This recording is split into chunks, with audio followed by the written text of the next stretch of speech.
till sleep had fallen on all the house. She never flinched, she faced her doom. They too must sin to keep their vows. Then out into the night she went, and stooping crept by hedge and tree. Her rose-bush flung a snare of scent, and caught a happy memory. She fell, and lay a minute's space. She tore the sward in her distress. The dewy grass refreshed her face. She rose and ran with lifted dress. She started like a morn-caught ghost, once when the moon came out and stood to watch the naked road she crossed, and dived into the murmuring wood. The branches snatched her streaming cloak. A live thing shrieked, she made no stay. She hurried to the trysting oak, right well she knew the way. Without a pause she bared her breast, and drove her dagger home, and fell, and lay like one that takes her rest, and died and wakened up in hell. She bathed her spirit in the flame, and near the centre took her post. From all sides to her ears there came the dreary anguish of the lost.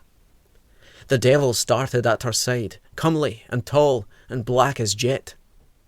I am young Malaspina's bride. Has he come hither yet? My poppet, welcome to your bed. Is Malaspina here? Not he. Tomorrow he must wed his cousin Blanche, my dear. You lie. He died with me tonight. Not he. It was a plot.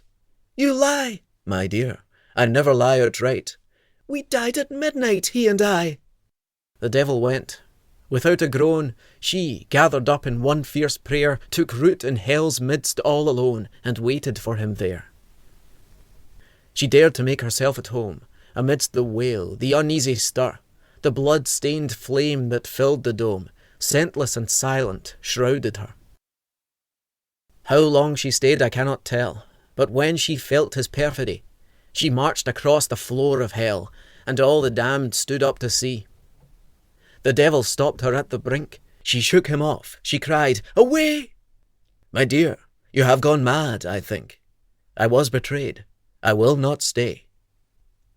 Across the weltering deep she ran. A stranger thing was never seen.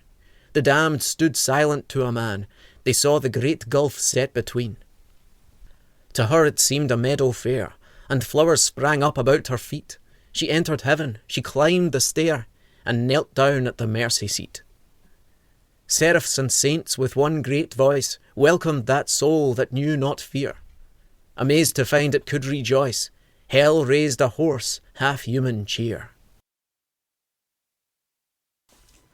The Ballad of the Nun by John Davidson. From Eastertide to Eastertide, for 10 long years, her patient knees engraved the stones, the fittest bride of Christ in all the diocese. She conquered every earthly lust. The abbess loved her more and more, and as a mark of perfect trust, made her the keeper of the door.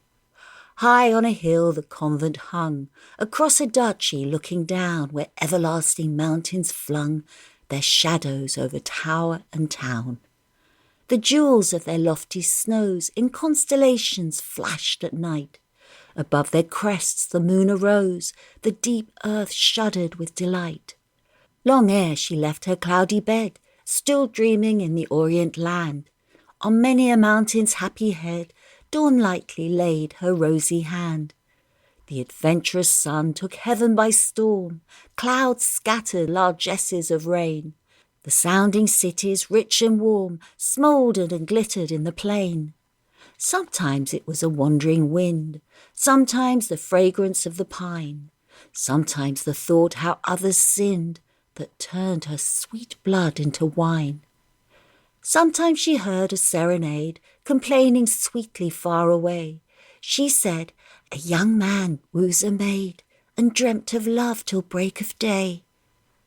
Then would she ply her knotted scourge, until she swooned, but evermore she had the same red sin to purge. Poor passionate keeper of the door! For still night's starry scroll unfurled, and still the day came like a flood. It was the greatness of the world that made her long to use her blood. In winter-time, when Lent drew nigh, and hill and plain were wrapped in snow, she watched beneath the frosty sky the nearest city nightly glow, like peals of airy bells outworn.